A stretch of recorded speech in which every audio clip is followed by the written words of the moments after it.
Shut up and sit down.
Shut up and sit down. All right, good evening, everyone, and welcome inside the 360 Sports Show. I am Andrew Pizzelli. He is Christian Lauber, and we are coming to you again at last. It has been, as me and Christian said before, a minute. So we apologize for our little bit of gap in coverage here, but we are here on Tuesday, November 1st, 2022, to talk about everything happening in the world of sports. But I think, Christian, we do have to acknowledge one thing, and we'll do this off the bat, because it seems we always generate an audience, and people start just hopping on when we start talking about this thing. And I want to discuss for a second Halloween, which was yesterday. And impromptu here, give me like your top 3 Halloween candies. Oh, for God's sake. Here we go. Here come the comments. I know. You know, everybody's going to come in here now. Yeah. Top 3 candies. Reese's, Snickers. Pieces or cups? No. It's got to be, so it's Or all the fast same. break bar? I'll just say Reese's cups, but we had the pumpkins, and the pumpkins and the Easter eggs do it right. They have the ratio down pat, right? So the ratio between chocolate and peanut butter in the cups compared to the pumpkins and the eggs, not nearly as good. So the pumpkins and the eggs, Reese's, top 3. Snickers, and I don't know what my last would be. Sour Patch, maybe. I would say I need something like, sour on the end there. Yeah, that's Sour silly. Strips, Sour Patch Kids, something like that. The what are the things like you find in like the general stores, just the ream of paper with the little sugar dots? Yeah. Some sour dots. Not I'd have to go with the Reese cups. Like the king size, like, because I would just like stack 4 of them and just don't. But you got to get the ones with the Reese's Pieces in the cups. Those are pretty good too. Ooh, I mean, honestly, anything Reese's is just fantastic. So we could just say Reese's products. Period. Kit Kats, love Kit Kats. And then it's kind of like changed over the years. used to be big into like Butterfinger. Used to be big on the Butterfinger. Now, Almond Joy. No. Love the Almond Joys. Coconut, not my thing. Oh, I love the coconut. That sweet coconut. Sweet coconut. Chomp, chomp, chomp. It's been it might not have been long enough before we did another show, but no coconut for me, nothing coconut. And Butterfingers, one of the most overrated things in the world. Ooh. Terrible candy. Terrible. What makes it terrible? It's something. There's a big way between they don't like and terrible. Okay, I would say for me, it's down way the bottom of my list. Like I would go Kit Kat, Twix. Right Twix or left Twix? Well, it depends. If you only have one, then it's the middle Twix. Betwixt. Betwixt the two. I would go a lot before I go Butterfingers. There's something about the texture of it it kind of feels like I'm eating like glass. So Colin in the comment section. See, this is food stuff lights up the comment section. This is how we're gonna warm ourselves back up into this, Christian. Colin's always here. You gotta give him a shout. Reese's is always my go-to, but I'm a Twix guy. I've warmed up to Almond Joys over the years a lot. But see, it's just an age thing, Christian. I think in a year or two you'll realize.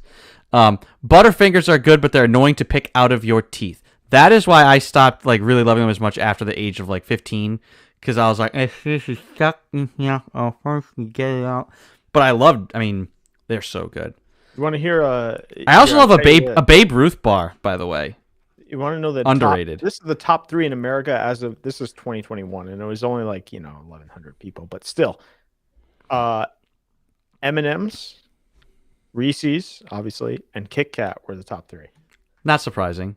I mean, think about who you see ads for. You get ads for those 3. It's pretty much the only 3 candies anymore you get ads for.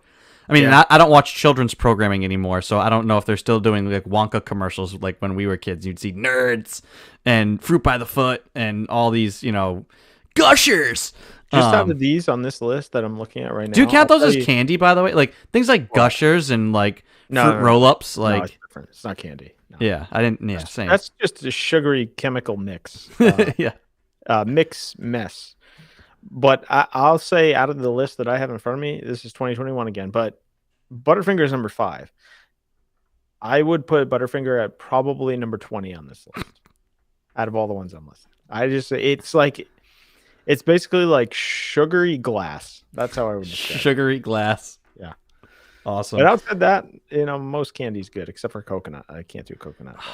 I've always loved the coconut. So more for me, I guess.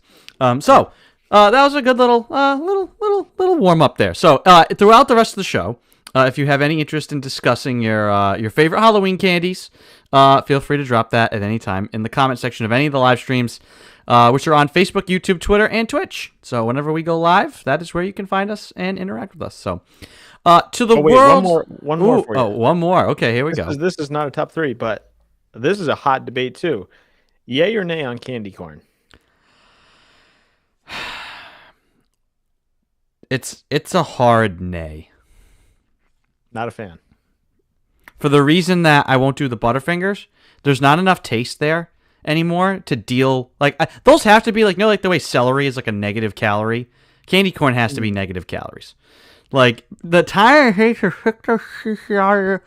it's burning the calories strictly from frustration of the candy corn afterwards. I think candy corn is better than people think. However, it is kind of like crack cocaine, and you'll just eat a whole bunch. It's like popcorn, chips, anything. If you get a bag of candy corn, there's no way you're eating the serving size. I'll tell you that much. Yeah, serving size is 4 pieces. Yeah, one teaspoon of candy corn. That's it. This is kind of adjacent to this. Were you a big fan when you were younger of those, like the teacher would put out the big jar and you have to guess how many candy corn are in the jar? Yes. Way back. Yeah. And then you get the whole jar if you guess it right. You get the whole jar if you guess it right. Yeah. And then the thing is, like, I feel like they must, I mean, you'd look at that thing. I mean, some of us would just like guess like, 50. It's like, clearly it's more than 50. Some kids would be like 1,500.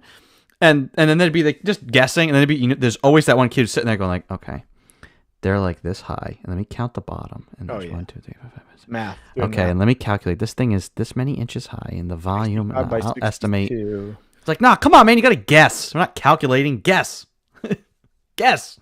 I never won one of those. So. Never, ever. Maybe. Ooh, that's what we should have done. Next year.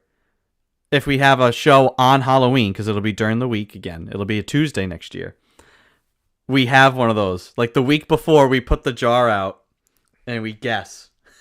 We try and guess. And then we'll count one by one on air. That won't make for boring radio. I'll just read the pack of candy corn. If I can say it's like, servings per container, I'll look at that and I'll figure it out. Yeah. Collins says, I'm a yay on candy corn. Doesn't stick to my teeth as much. So, whew, awesome. The food conversation always gets it going. So, to the world of sports, where do we start, Christian? Because obviously we're not going to just like start from like 3 weeks ago and move forward. Yeah, let's just do this week. What is the lead story for you this week, whether it be locally or nationally? What do you want to start with?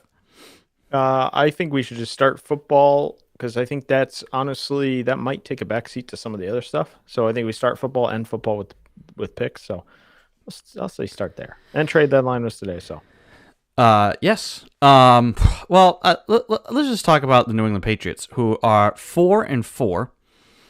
And I think you might say, if we were looking at this at the beginning of the year and say, hey, the Pats are 4-4, you'd say, that's probably pretty much exactly where we thought they'd be. except they're not out of it.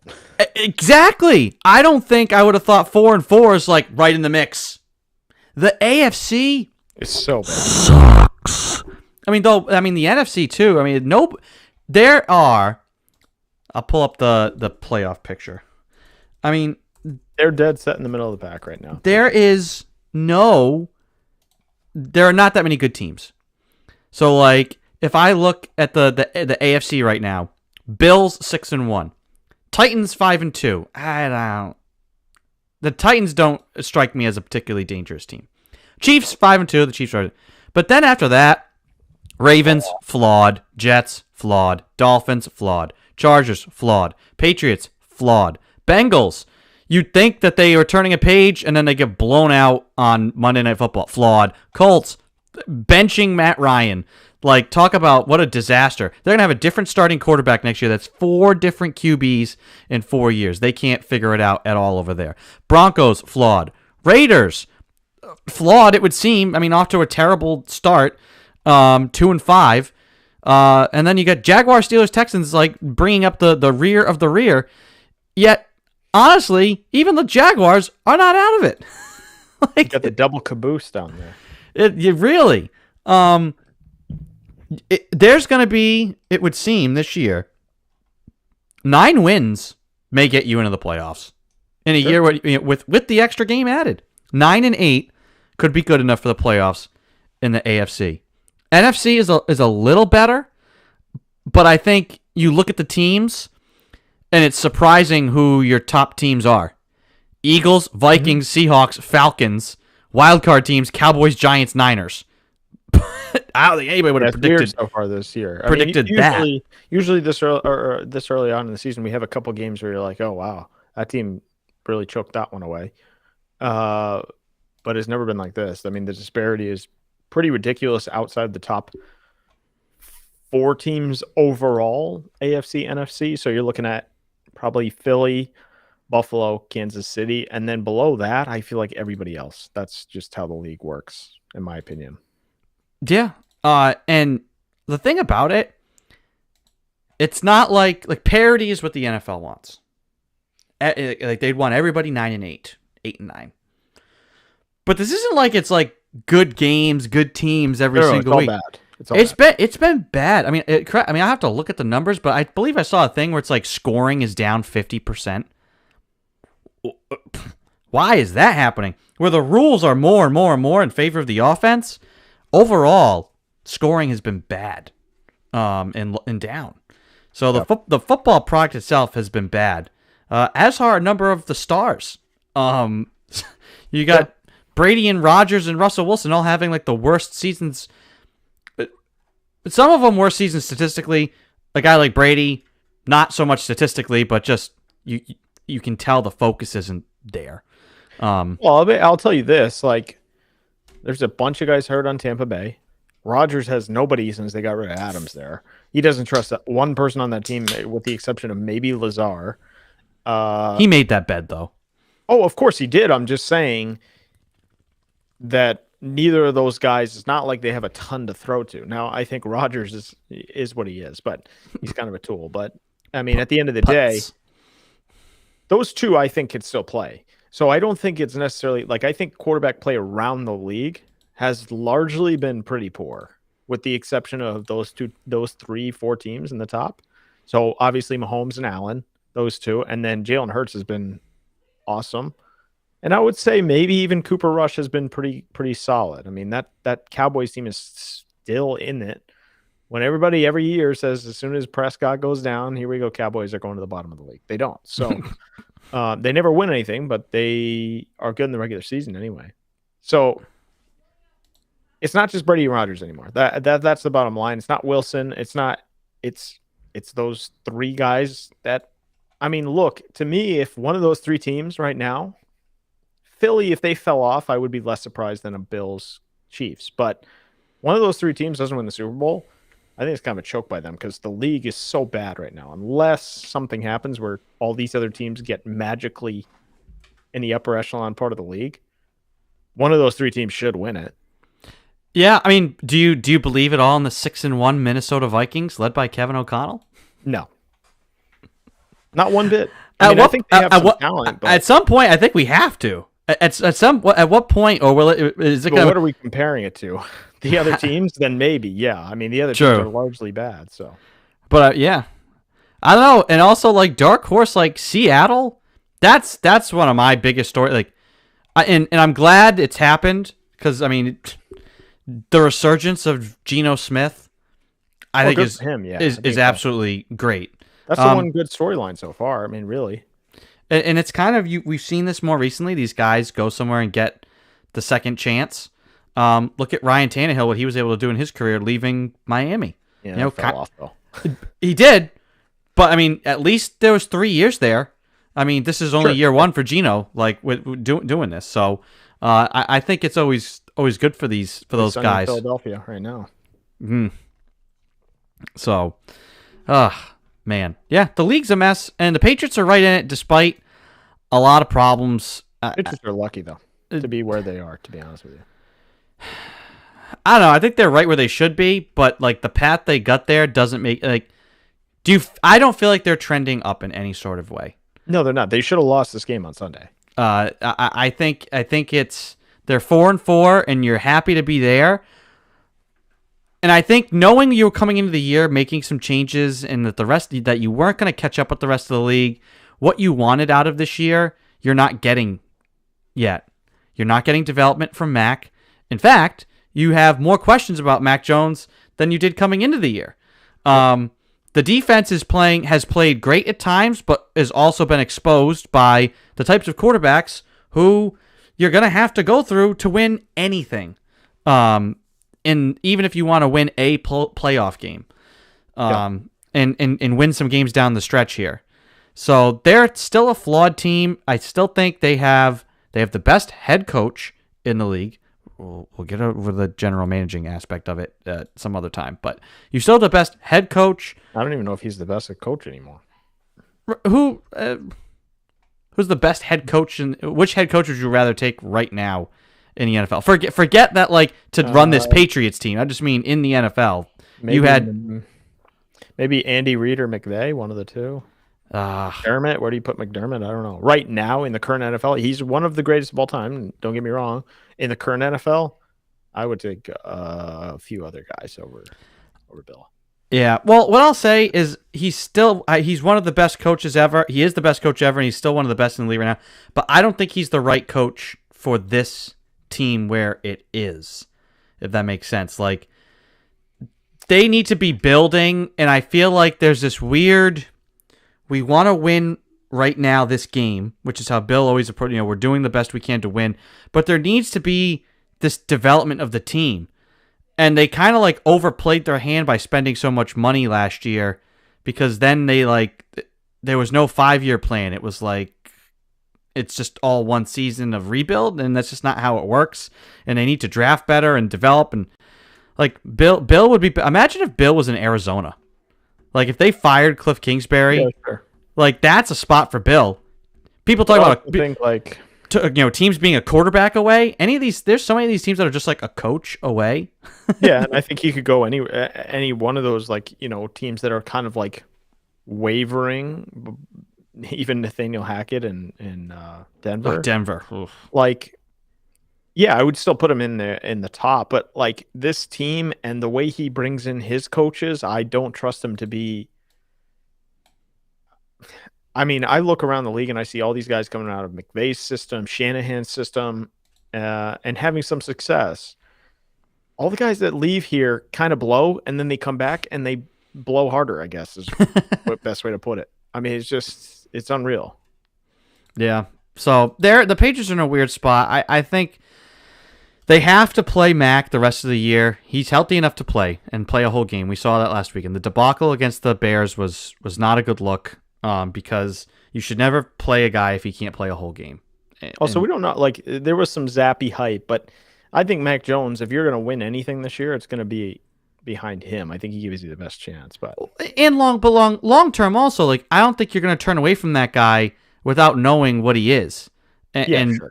And so that's why I really liked Zappy, and I thought if Mac was like out long term, like I was happy to roll with him. And if Zappy really had them cruising, and it's like, hey, like we said, you get to the bye week and Zappy's undefeated. I'm sorry, Mac. Like, unless Zappy plays his way out of it, like I think we have to kind of stick with him.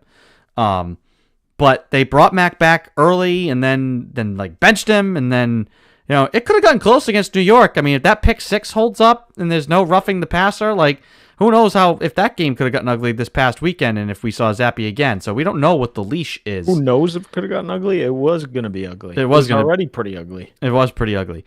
But I'm not as much as I like Zappy, I'm not in favor of that, only because I think you need to know what you have in Mac. To know going into the offseason if you're keeping him. I'm not sold that he's the guy for the next 10 years. The team needs to really, really know that. And if not, yes, it would suck to hit the reset button on the quarterback position if you think you need to upgrade or make a change. But I'd rather make that change now than just spite the team to be like, whoa, we drafted our quarterback and we're sticking by him if he sucks.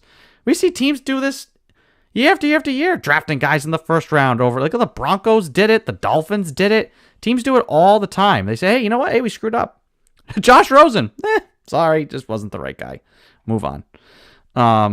So I have no expectations for the rest of this Patriots season other than wanting to see development. If we don't see development, if this season ends, which is probably going to end not in the playoffs, and you don't feel like you have any answers on Mac Jones, it is a big time fail. Big time fail. Yeah. Agreed. So that is kind of our piece on them. I was not able to catch the exact deadline. Were there any earth-shattering moves in the trade deadline? I know I saw Bradley Chubb left and went to Miami. Yeah, there were a few. To be honest, I didn't even follow it that closely. It was too busy. But there was a number of moves. I want to say a couple other pieces moved. Obviously, McCaffrey moved. I mean, that wasn't today, but still leading up to the deadline. Oh, yeah, right. And he's already paying dividends for them. Holy cow. That performance on Sunday. Robert Quinn, is that his name? Yep, Robert Quinn. The Bears. So they get better. Every team in the AFC East made a move. What those moves are, I don't know. But they did make moves, one of which was the running back to Miami and a defensive player to Miami, I believe. But there was one team in the AFC East who didn't make a move, and that was New England. So outside of that, all the other teams got better. Philly got better, and the Bears got worse, and also traded for the receiver Chase Claypool from Pittsburgh for a second-round pick. So I don't know what they're doing. Maybe give Fields some speed on the outside. I don't know, but well, the Patriots are in a position where they really don't have the assets, or they shouldn't be giving away assets to buy, and they don't have anything worth selling. They don't, I thought maybe like Aguilar, but the money's too. That's what I say. They don't have anything that's worth actually trading that anybody would want. Kendrick Bourne, maybe. I would put Kendrick Bourne on the list because I think people were intrigued with him at least last year. Not so much since Matt Patricia decided to bench him. Great offensive coach. But outside of that, I mean, not really. There's not much there. Yeah. I mean, the NFL trade deadline is never as NHL and especially the NBA trade deadline. There's nothing like it. Absolutely nothing like those. Yeah. So no, NBA and NHL do it. Insane. All right. Well, before we get to some other things and move along. Colin in the comment section. That sounds strangely similar to the offseason. We are going to do Hot and Not.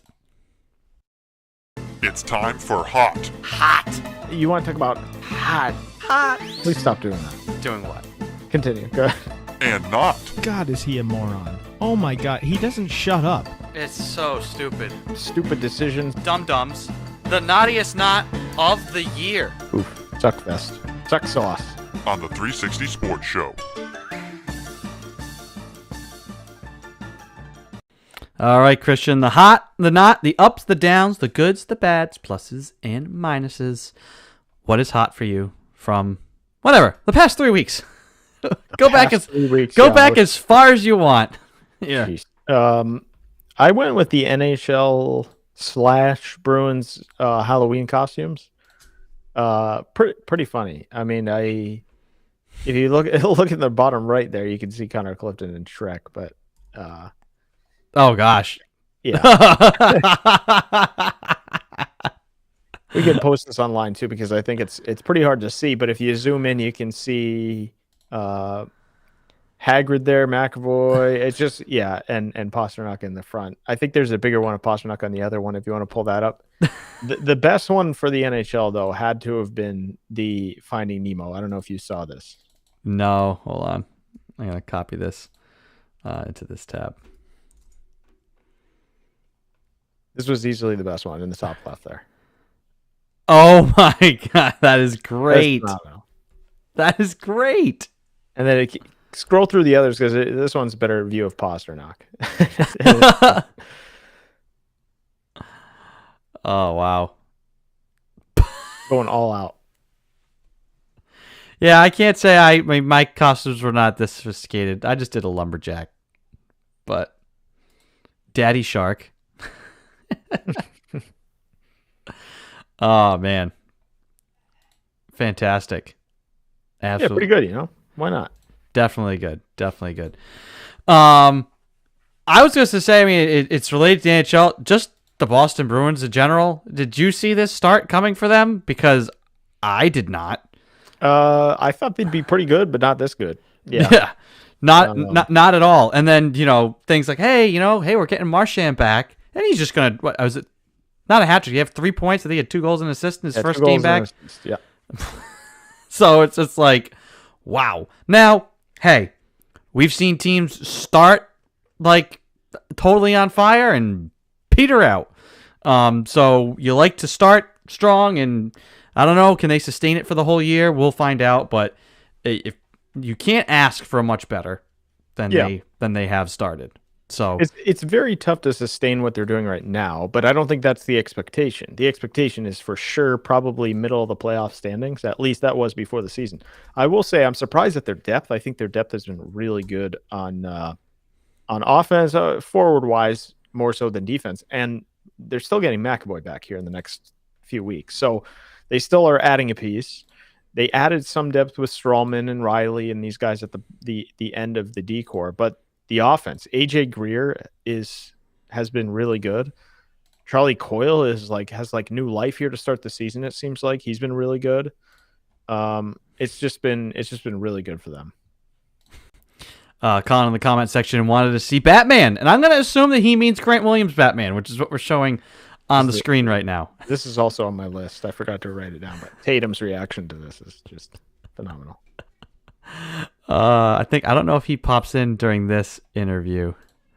Oh no, he says it in the background. Oh, he says in the background. So we're not sharing the audio, but yeah, Tatum. But he's giving an answer in Batman voice, and Tatum is on the other side filming him there by the TV where he's looking right now. He just goes, "Yo, what the F are you doing?" I love it. I love it. So good. Yeah. All right, let's go the other way. What is not? Oh boy. So I'm gonna start with a lighter note because I think everybody would probably pick where I'm going next. But the NBA refs and their technicals this year seem like it's just getting egregious and way out of hand. That's a small note. Kyrie Irving's made the news again, so I don't want to go too far down this again. We've been here before. Hold on. If we got to talk about him, we had to do something.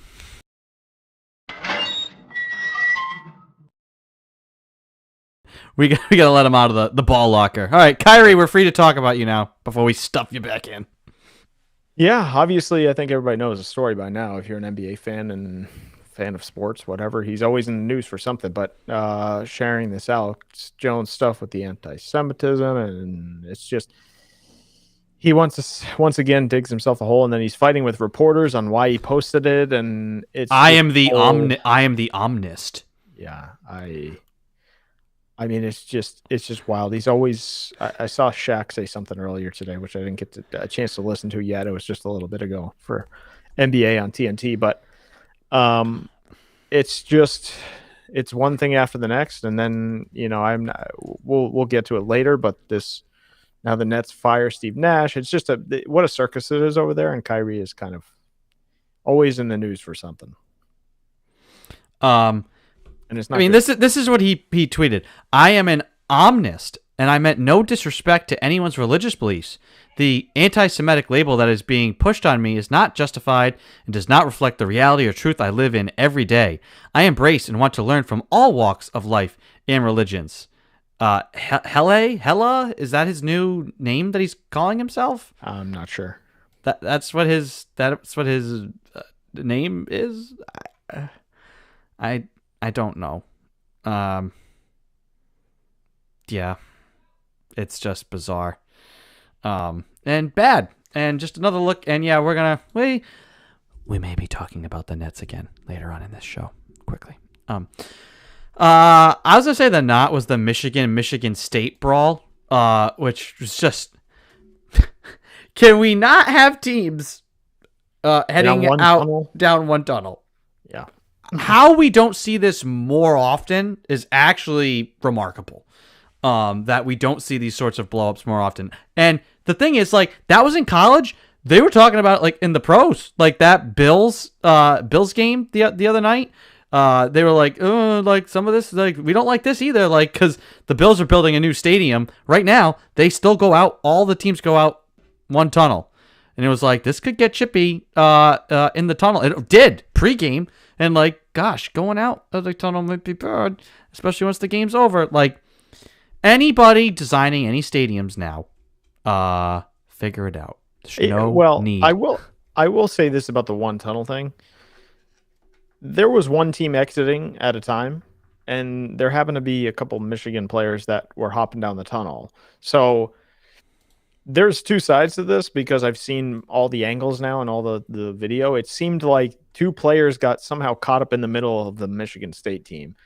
And who knows what happened down the tunnel, but I know it's not good either way. So the Michigan State players, just let the guy walk to his locker room. He's talking trash. Using your helmets as weapons and stuff like that in the hallway there is not a great look for either side. And the one tunnel is like, security, one team goes out, the other stays on the field, then the other team. I'm surprised we don't see it more as well, to be honest, because it's pretty often, I feel like, at least in college, where two teams are exiting the stadium in one tunnel. Yeah. Like I said, surprised we don't see it happen more often. It's a big moment, that's for sure. Oh. Here you go, Christian. Let's decide right now. We can do a is it hot or is it not live in real time. Ready? Here you go. Winter Classic logos for the Bruins and Pittsburgh. Ooh. Hot or not? Bees. Pittsburgh. It's kind of like a mix between the Pooh Bear logo and the new Boston. Yeah. I don't mind it. I don't think it's hot, but I don't think it's not either. That's where I'm at. The P is just kind of like it's neutral. Boring. This is, I don't know. I guess I don't like the color. Like, I mean, did they set it against this? Like, are we wearing a green? No, that's like the Fenway Park, I assume. Okay, I guess. True. Maybe that makes a little more sense. That was more of like, I don't know why we got green going on here. So, I guess I'll say lukewarm. Yeah, I think a lot of people don't like that style logo, but I don't mind it on an alternate jersey where they wear it. The jerseys look pretty cool. So, but Yeah. the logo itself, it's mid. Yeah, it's not my favorite thing ever. Doesn't have anything on Pat Patriot. No, that's for sure. Not those classic reds. Not the classic Reds. All right. We mentioned the NBA. We mentioned the Nets. The news today. Well, one, Steve Nash is fired. Yep. He's gone. Well, no, they mutually parted ways. That is what Woj said. Anybody buying that? Yeah. So he's gone. Hold on. Discuss Steve Nash. I have to deal with something in my home. I'll be right back. All right, no problem. Oh, there we go. Steve Nash fired. So Nets 2-5 this season. Not good. It's kind of like a circus again. They just won last night and then fire him today. So the Nets are in need of a new head coach, obviously. The whole Kyrie Irving situation. You have Kyrie, Durant, and Ben Simmons now. Ben Simmons still is not in peak form, and the coach gets fired. So I don't know. Nash to me is an interesting one. I think he could be a coach somewhere else. But when you put a guy like that in a situation where you have two high-level superstars that kind of run the show as is in the NBA, it's just not a good. It's not a good situation, especially when you're losing games and you get swept in the playoffs last year. You were the 8th seed. Not a good look. So the firing is not surprising. What's surprising is they appear to have a new coach already. But overall, Nash's tenure, not good. Is he done in the league? Maybe not. We'll see. I don't even know his overall record, but it can't be very good based on last year and this year. I will say, I think Steve Nash, I want to say he could be a better coach in a different situation where he's not surrounded by superstars. Yeah. I agree, Colin. Nash broke into Pez's home looking for work. Yeah. I mean, I think Nash could get another opportunity, but I would assume it would be with a small market team. I mean, I cannot imagine he's going to go right back into another situation like this. Like maybe he goes and sits on the bench with, I don't know, Popovich, someone like that, as opposed to a head coach again. But I'm going to try to pull up his record because I don't think it was very good in just 2 seasons that he was with, right? I mean, there's no way it could be that good. Especially with all the hype around the Nets. And I don't think it's all his fault because okay, in his first season, it was 48-24. Not terrible. But still. Yeah, Utah could work. I mean, they're playing pretty well, so I don't think they're doing anything with coaching wise. But most of these guys that get fired like this will, I feel like, go sit on a bench somewhere and be an assistant. I mean, that's probably best case for Steve Nash, and especially like, I don't know if he wants another head coaching job right away. You want to throw yourself back into a situation where you're getting fired or your team is kind of ignoring you because they have too much talent. I don't know. It's going to be a low pressure situation. Obviously, Utah would be that, but Utah's also playing good ball. So I don't know if.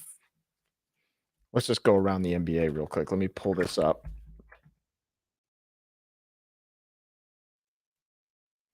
Because I would say, I don't know, small market team that's struggling.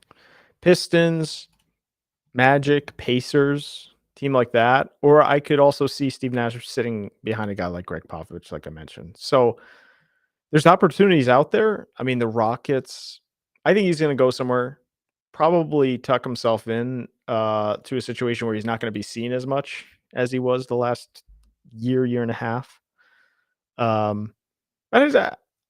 I feel for him in a sense that you get James Harden, you get Kyrie Irving, you get Kevin Durant. You have all these guys like Curry and other bench players that they even had. And then, I don't know, he led a team with young guys like LeVert, and I think he was there for their last year before the Harden trade. So it's kind of a weird situation for Nash. But I just don't know where he goes next. If it's on TV, if it's an assistant, but there's a place for him in the league. I think that's pretty sure, for certain. So assistant for the Suns, yeah. I mean, true. Yeah, I mean, I think if the Suns have another bad year, I think they could be in a spot where, and by bad year I mean choke in the playoffs, because that tends to be the need for a coaching change when you can't get over the hump. Gotta blame somebody. Nash is that guy in Brooklyn, but I would say he could do that. But I think maybe not this year, but next year he'll be on a bench somewhere. Who knows where? But I would say probably an assistant role. I just can't see him becoming a head coach, especially after this disaster situation. Pretty good his first year, so I think there's some track record there that he can coach. But beyond that first year, pretty much downhill from there. I don't know how long he's going to be. I thought he was going to be quicker. But I'll start talking to Ime Udoka. And if he comes back, he can join in that and give me his take on Nash. So supposedly, they're already going to be the Nets that is going to be hiring Ime Udoka. I don't know how to feel about this. I think, and the Celtics are not going to ask for compensation. So it's kind of a strange situation for Ime. I think after he got suspended, he was pretty much done with the Celtics. That's my hunch. Oh, there he is. Going back. Everything is a-okay. Just had a puppy situation to attend to. Oh, okay. All right. Well, I mentioned Nash is kind of his next steps are probably an assistant somewhere. I would come to Boston. Yeah, I mean there's definitely probably an opening here. I mean, I would think, but I just can't see Nash after this disastrous situation. If a team wants to hire him as the next coach, and they have a bunch of superstars, he's not going to want to deal with that again after this. No, traumatized. Yeah, so he's going to go sit on a bench, I would assume, somewhere. And I was just going to hit on Ime, but I don't know if you want to give any thoughts on your assessment of Steve Nash. He had one good year there, but then you trade for James Harden, Kyrie Irving, Kevin Durant are back, and then it's like a disaster. I think Steve Nash was given a raw deal, but I think Kenny Atkinson was given a raw deal. True. The Nets have just screwed this whole thing up from the beginning. I think by selling their soul to go get James Harden and then to appease mostly Kyrie. I think Kevin Durant is probably is he a superstar, prima donna type? Yeah, but he is, compared to Kyrie, oh yeah, way more easy to work with. You know why? At least KD shows up. Mm-hmm. KD shows up to work. And so this whole situation for the Nets now, I mean, who's the bigger dumpster fire, the Nets or the Lakers? I don't know. But pick. The Nets getting Ime from here to there, we'll see if it's good for them. I don't know if anything is good for them, though. Pretty much just the only situation I could imagine, him landing in to have it's the only right opportunity, I think, for him. What I find is interesting, though, is he's technically still under contract. The Celtics have suspended him, so I'm imagining there's going to have to be some... It's like when a team says, hey, go ahead, if you want to seek a trade, find it, and then we'll make it work. Is that... Hey, work on your contract with the Nets, and then when you're ready, we'll fire you? Yeah, probably. I mean, they're not going to want compensation, so it's which makes no sense. Why would... Well, yeah, I mean, I agree. But also, they probably don't want... They ask for compensation, then Ime goes somewhere, and then he starts talking. They probably don't want the mess, so it's probably some... Hey, we'll grease the skids for you to go to... This is like the Malcolm Butler situation. Bill ain't going to say anything bad about you, and you can go get your contract with Tennessee, and you just never say anything about what happened here either. Yeah. I don't know. Maybe. That's how I would view it. I don't know if you ever... Colin in the comment section said that. Steve Nash just broke into my house looking for work. Yeah, I went through that in the Listen, I mean, I think whatever, and we still don't know the full truth. Whatever happened with Udoka and the Celtics, they are clearly ready to just move on. it's annoying that they're going to basically lose him for nothing. I mean, this is what they want. 2 games away from a title. And Well, led you as a loose term. Obviously. and doing so, like, almost 2 months after the fact. If they just fired him back in September, fine. Hey, this came out. We've got this. We're with it. Done. To like suspend him, he's here. What was the goal? Like, that's what doesn't sit right. I think it was see if anyone comes knocking, and if they do and he wants to leave, then let him go. If not, then we'll see at the end of the year. But I don't know. I mean, I'm glad it's over.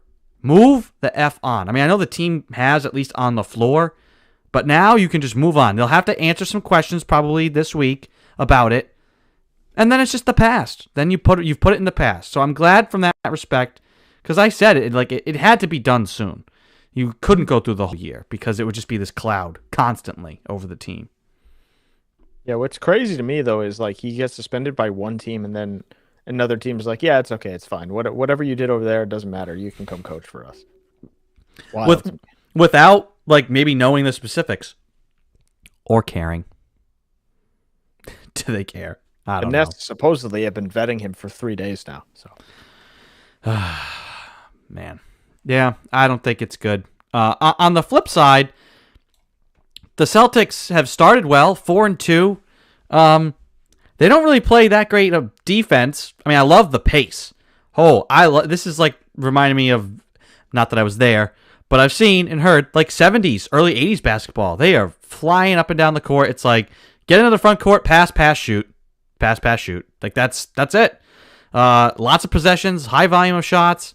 The problem is, I think you can tell without Rob Williams, they are not a strong defensive team.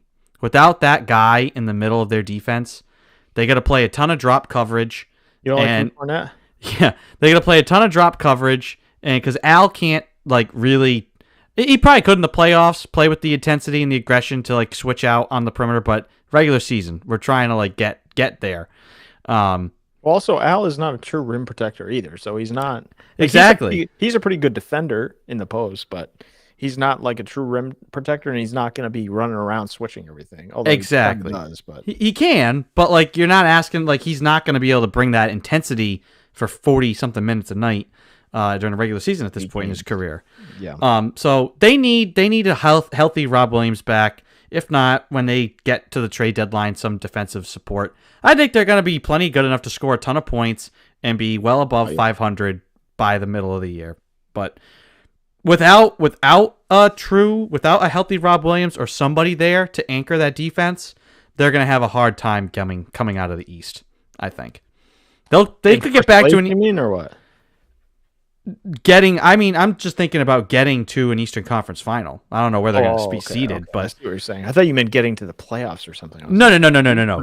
Coming out of the East. Yeah, I got you. All right. Yeah, I think two things. Well, actually three, and one is an issue with Mazzulla, but it's not. It's hard to read into anything because it's been 6 games. But I'll start there. His rotations are not my favorite. I would much rather have Malcolm Brogdon, and maybe this will happen later in the season when the games matter more. I would much rather have Malcolm Brogdon on the floor than Derek White or Luke Cornett, even if you need size, because from what I've seen, even when Cornett's on the floor, he doesn't protect the rim and he doesn't rebound all that well for a big guy. So I understand you kind of need the size, and I think he's good for a few minutes here and there. At the end of a game, Malcolm Brogdon needs to be on the floor. He's been one of your best players, and I think he's kind of getting adjusted to the bench, and he's got to stay healthy as well. So I think health is the number one issue on this team, and hopefully they can stay healthy. But he makes a huge difference, especially if Rob can come back. That bench unit is so much better with a guy like Brogdon than, say, a Peyton Pritchard or a Carson Edwards from previous year, something like that. I mean, it's day and night. I think Brogdon has massively improved the team. So that's one thing. Go ahead. No, I was going to say, I agree. Yeah, I mean, I just think he's an all-star level talent, starter level talent for sure. And then number 2 is the defense. and that kind of goes into 2 and 3, rebounding and defense. Those two, I mean, they just don't have the size. I think the defense is a little concerning because of how good they were last year. And even with Rob, at times they were still pretty good on defense. I don't know if they're maybe just not locked in as much because this is game number 7. There's 75 to go, so it could improve. Like you mentioned, I love the pace of the offense. They can score 130 any night. The problem right now is they're giving up 130 too. Yeah, so exactly. if they can improve there, and they just have to rebound better. Outside of that, they look like the same team from last year, at the end of last year. So I think there's some carryover there, which is a good sign. I agree. Before we get to NFL picks, quick notes on the World Series. Tied 1-1. The Astros blow game 1, which was beautiful. Yes. And then come back and win game 2. So now we're knotted up at a game apiece. It's not often you'll find me wanting to root for Philadelphia in anything. Yeah, me neither. But I think those light poles, baby. I'm rooting for Philly. I was gonna say, I think probably everyone outside of the Houston metro area is rooting for the Phillies. Never thought I'd say that, but here we are. The Astros just have that thing about them, man. I don't know. It's still that cheating thing, and I gotta find his name real quick. The pitcher there for the Astros, mega, as the kids say today, mega sus. Because this guy, he did this last year too. He did this last year too in the playoffs. Wiping his butt, wiping his hat, wiping his hand, and he's got sticky goo all over his pants. It's so pause that it's very. I'm surprised someone doesn't call him on it, especially a team like the Phillies who have not had this. I understand why like the Red Sox or Yankees didn't do it. If I can find the damn Astros here in this list, am I an idiot? I gotta find his name. Go on. I mean, I was gonna pull up. I've got some. I mean, Jared Carabas had like video of it, so let me pull. I've got the tweet. Just insufferable. What's his name? I mean, yeah. Oh, rub the hands. Rub the. Actually, it does even look like he has something there. Rub the glove. Rub the palms. Keep rubbing that ball out. Framber Valdez. Valdez, right? Yeah. He did it last year too. Rubs his hand, rubs his pants, rubs his glove, rubs his hand again, spits in his hand, licks his fingers, so wipes his butt, wipes his pants. He's doing it all game long. Yeah, this is the one right here. Rub. And he just happens to be rubbing the part of his hand where you grip the ball. It's kind of weird. I don't know. That's just me. This guy did it last year too. Same thing in the Red Sox series. Wiping his hat, wiping his pants, wiping everything. He's just rubbing his hands in sticky gobbledygoo, whatever is spider tech glue. And he's just, nobody ever calls him on it. I see constantly these teams or the umps check the random pitchers like Jacob deGrom. The guy's just an all-time stud. I don't know why you're checking him. And Valdez is walking off the mound like just rubbing his pants. he's got like it's like Wile E. Coyote's got like the Acme jug of tar. Yeah. There's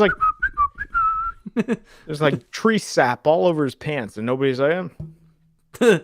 Well, do you think that anybody wants to catch the Astros?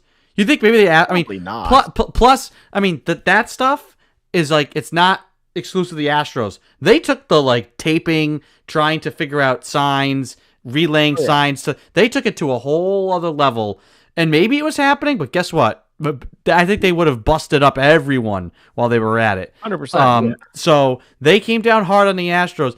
I don't think they want to again, because they don't want it. They want to like move on and kind of be like, no, this isn't tainted. This is and it's one of these things. I wonder if the Astros feel like, guys, use the spider tech. Who cares? They're not going to bust us. Yeah. They know they can't. I also think I don't see any other Astros pitcher, at least from what I've seen, doing what this guy is doing on the mound and off the mound. He's making it so obvious.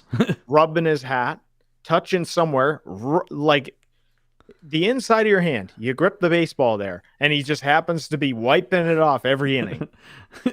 It's untraceable when you're coming off the field if you wipe it on your pants. So that's probably why he's doing it. But Yeah, I agree. Not good. I get I mean, you're definitely right though. The MLB wants no part of anything. So no, they want to make sure that it's on that like this championship is clean. It's clean. I swear it's clean. just every playoff performance though. Yeah. Somehow he throws like a one hitter, and I'm just like, the guy is wiping his pants every pitch. How the umps not? They call out like random people in the middle of the regular season. Playoffs, Astros, stay far away from that one. I'll say though, Major League Baseball is probably happy the Astros are there. The first game was a 3-year high for a World Series game.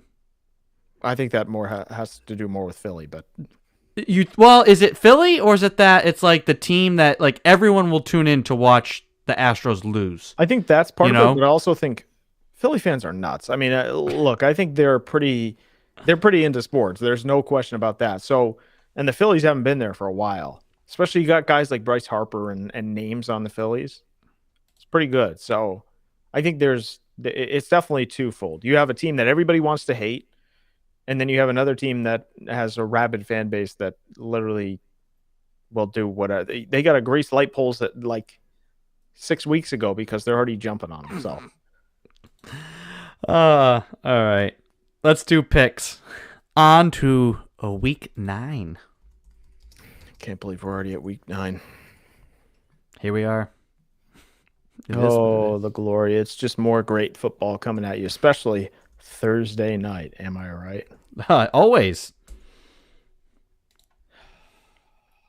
Let me get back to my page here. Okay. Tampa Bay, Baltimore. That was this week, right? Yes. All right. We're moving to week 9. Niner. Oh, week 9, right? Yeah. Okay. Thursday night. Oh, what a matchup. Philly at Houston. You got to go with the Eagles. Yeah, They ain't running the table, but they are not losing to the Houston Texans. Sorry. Until they lose, I am not picking against them. This is a good game for an upset, though. Thursday night, short week, in Houston. Whew.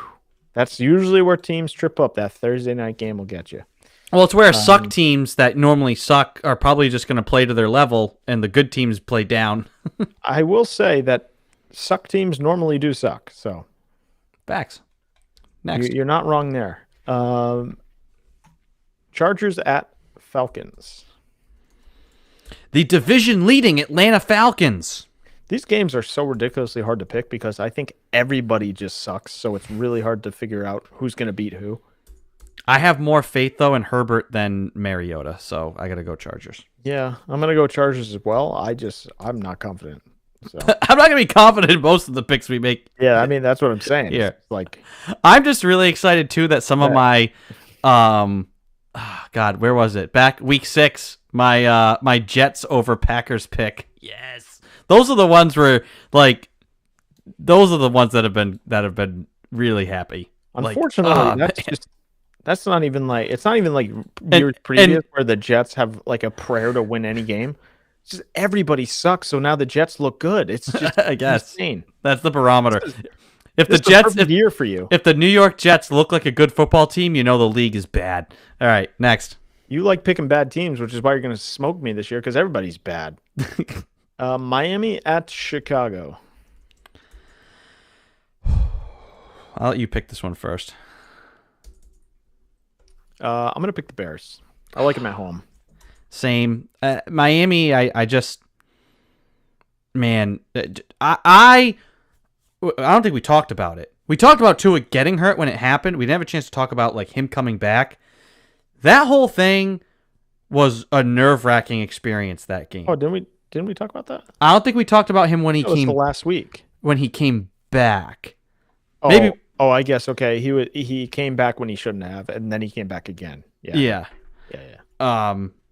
You know, coming back, that Sunday night game where he returned, that was like terrifying football to watch because it was just like, oh my god, this guy is Gonna happen here. it's gonna. And there was a play like he was like running and lowering his head. I'm like, what are you doing? But anyway, Yeah, I'm picking Chicago in Chicago. I don't know. Copycat. Carolina. I picked the suckier team. Carolina at Cincinnati. Yeah, that's a shock. You picked the badder team. The badder team. Who's the worst team between these two? I guess I go Cincy. Bounce back. Have to. I don't know. But Carolina, I don't know. Terrible. I don't know who's good. Outside of like 3 or 4 teams, I don't know who's good. No, you literally just answered the question. The reason you don't know is because everybody's bad. Yeah. There is no good. No good. There's like 3 good. 3 good, 27 bad. However many teams are in the league. There's no more good left in this league. I guess I'll pick Cincinnati. I feel like they'll probably lose this game, though. Yeah. We're going to say that about every one of these. All right, next. Green Bay at Detroit. You already know where I'm going, Christian. I know you're going Lions for sure. Oh, 100%. The Packers are going down in flames. Absolute flames. I'm going to take Green Bay only because it's the Lions.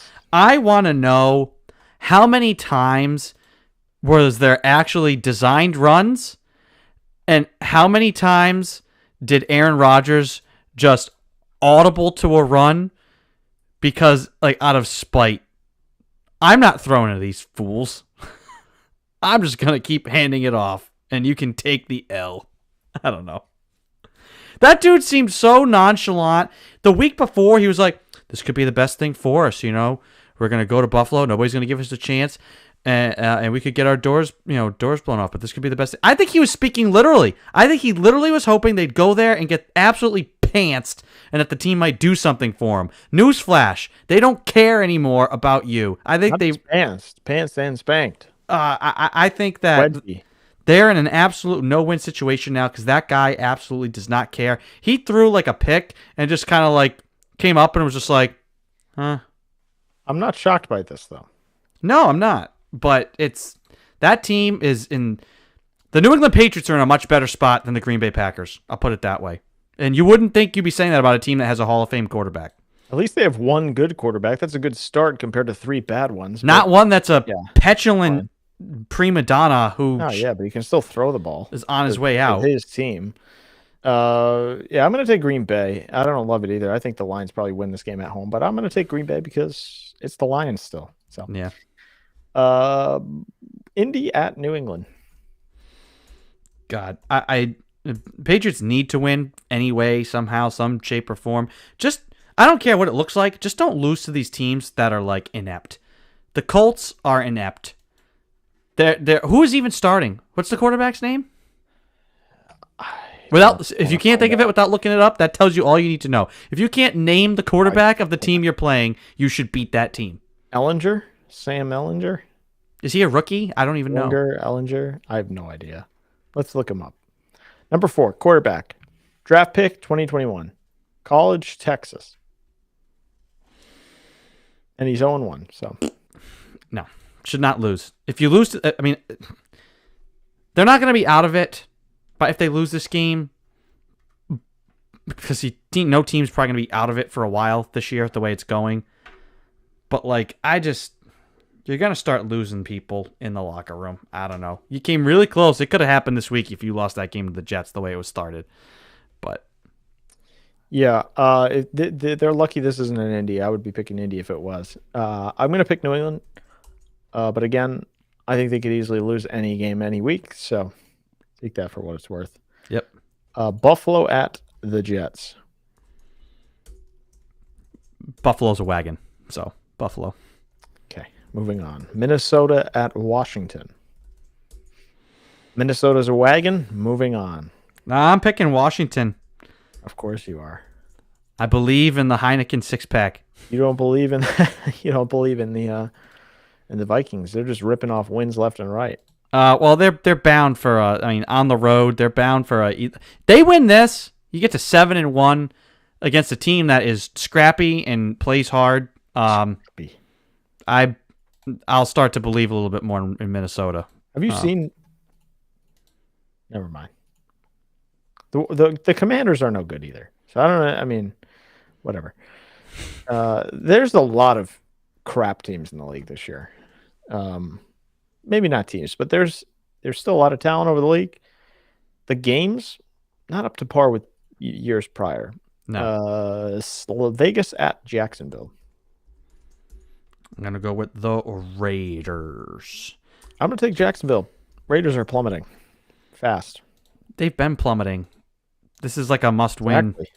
You don't win this, again, the fire Josh stuff will start. It won't happen this year, but it will continue. I think if you go out to Vegas right now, I think it's already probably started, but I just don't pay attention enough. Well, nobody out there is really... They're probably all too drunk to really pay too much Yeah, they're attention. probably gambling.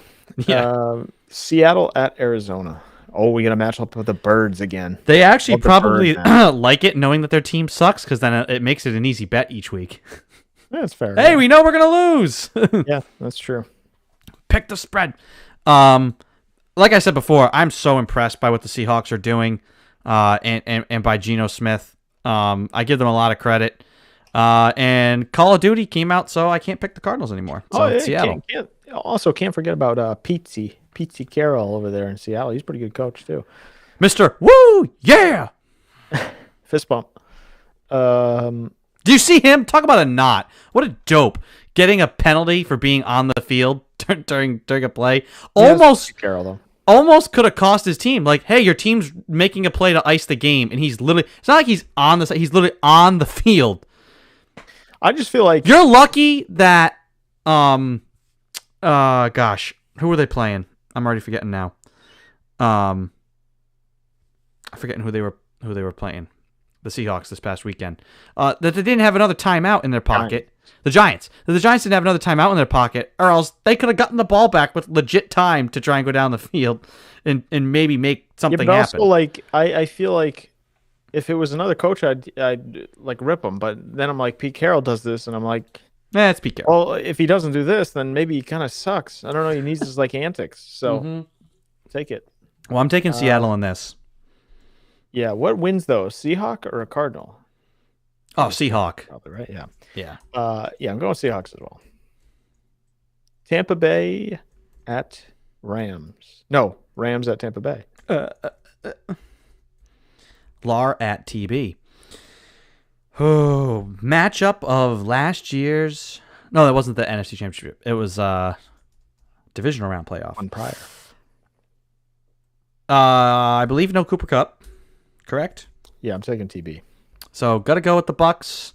I still think the Bucks win their division because their division sucks.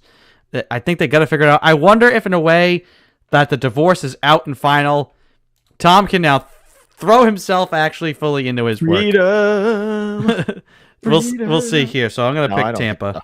He doesn't look like all that happy, so I don't know. Who knows? I think he's just going through a rough Well, one. yeah, of course he's not that happy, but it's like, dude, like, I from what we know, like, this has been something that's going on for a long time. And however you feel about it, Giselle feels straight along and wanting him to, like, retire and was going to retire after 2017, but they didn't win. And he said, let me come back for one more year. And they win in 2018. Well, I got one more year in my contract. Let me come back. Now I want to play till I'm 40. Now I want to play till I'm 45. Oh, I won a 7th Super Bowl. You going to retire? No, I'm going to play another. Now I'm going to retire. Now I'm going to unretire. She just wants you at home, dude. And, like, it's your own fault. You can feel however you want to feel about it and, like, why she would want him there. It makes no sense. They're rich. They're famous. It is what it is. I mean, your to be fair- your wife said, come home or I'm leaving. And he said, I'm going to keep playing football. To be fair, after you just did that spiel, I kind of wanted to leave and never show up again. So I understand how he's feeling or she's feeling, whoever, whatever. He can feel bad about it, but it's his own fault. Well, we don't know the entire situation, though. I'm not going to put, like, it was football or me. I mean, it probably was a lot of that because it's been going on for like 5 years. But still, we don't know the situation. She could have been pissed because he went to Fox and said, give me a 10-year, $600 million deal after football. Yeah, maybe. Yeah, true. But either way, that's him doing. I think.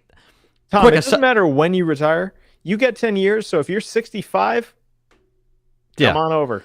I mean, the quick aside here is I think no matter what, it's indicative that I think Tom doesn't know what to do without football.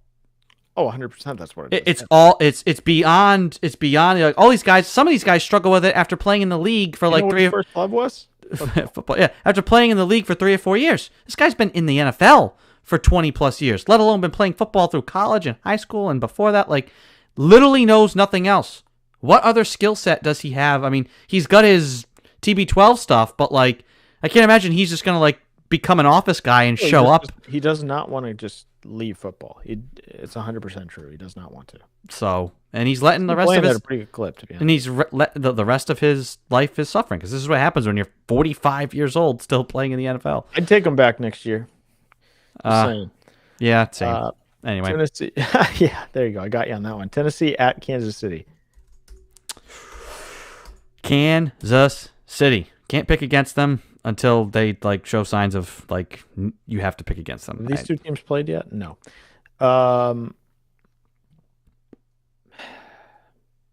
I don't believe in Tennessee's quarterback play. So there I you feel go. like every time these two teams play, Tennessee wins somehow. I'm going to pick Kansas City because they're at home, but Tennessee, I think this is a pretty good litmus test for what this team is going to be. Yeah. I think they're just because of their coach. I think they're going to always be in the mix. But Braves. I don't- He's they're- done a good job of. I thought they were going to have a putrid start, and they kind of did, and then they kind of righted it around. So they're playing better. Yeah. But I don't think they've played any of the iron yet. So this is where you this is where you find out. Raiders, Colts, Commanders, Colts, Texans. Not not exactly upper echelon. No.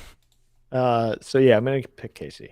And then Monday night, Baltimore at New Orleans. This is a sucky game, and I'm going to pick Baltimore because I think they're the better team, but I don't know, and this is totally a losable game for either team. I still think Baltimore is pretty good. I think they have some flaws. I don't think they're like KC, Buffalo good, but they're probably number 3 or 4 right now. So I'll go Baltimore. Alrighty. Also, Lamar Jackson is pretty insane. You want to He talk about is. fun to watch? I think Lamar Jackson's top 3 probably in the league. Fun to watch. It's a video game. Absolute Yeah. video game. And So- who doesn't like a video game? Grandmas. Anywho, that is going to do it for the show. So thank you for finding us here on Facebook, YouTube, Twitter, or Twitch. We are live on those platforms for the show, so subscribe to never miss an episode and catch us when we're live. And you can always email the show, the360sportshow@gmail.com, to get us your questions, comments, thoughts, concerns throughout the week. So for Christian Lauber, I'm Andrew Pizzelli. Have a good night, everyone. See you later.